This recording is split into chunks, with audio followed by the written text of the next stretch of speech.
Imaginez un peu la scène. Un nodule sur la peau, et au moment où on le touche, il se met à gonfler. C'est le point de départ d'une fascinante petite enquête vétérinaire qu'on va décrypter ensemble.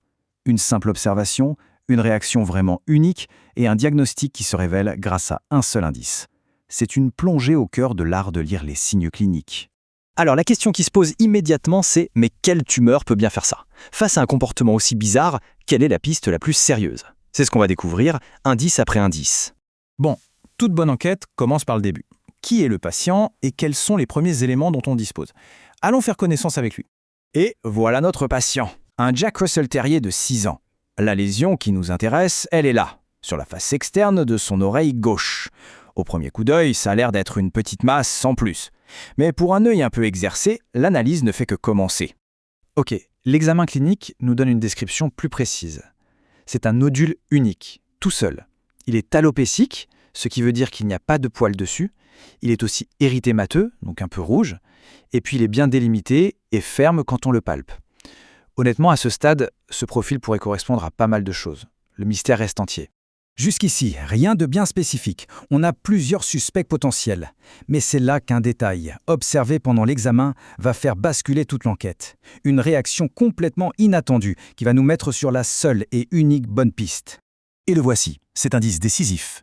La source nous dit que la lésion se met à gonfler et devient œdémateuse. En gros, elle se gorge de liquide juste après avoir été touchée ou manipulée. Et ça, ce n'est vraiment pas une réaction banale. C'est le signe clinique qui change tout et qui nous pointe du doigt un suspect très, très précis.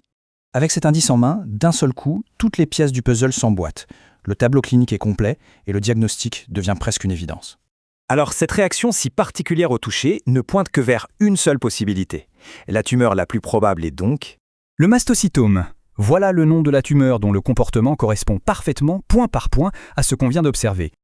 Ok, on a le diagnostic. Mais maintenant, la partie la plus fascinante commence. Essayez de comprendre le mécanisme. Pourquoi cette tumeur, et pas une autre, réagit de manière aussi spectaculaire à un simple contact? La question est toute simple, et la réponse va nous plonger au cœur de la biologie de cette tumeur très particulière. Le mot-clé ici, c'est dégranulation. Un mastocytome, comme son nom l'indique, c'est une accumulation de cellules spéciales, les mastocytes. Pour faire simple, il faut s'imaginer ces cellules comme de toutes petites grenades biologiques. Elles sont remplies de substances inflammatoires très puissantes, comme l'histamine. La dégranulation, c'est tout simplement l'explosion de ces grenades qui libèrent massivement et soudainement tout leur contenu. Et là, tout devient lapide. Étape 1, la manipulation de la tumeur agit comme un détonateur. Étape 2, en réponse, les mastocytes, nos fameuses gonades, explosent en masse. Et étape 3, la libération d'histamine provoque cette énorme réaction inflammatoire locale, le gonflement, la rougeur, l'œdème, et tout ça se passe en quelques instants.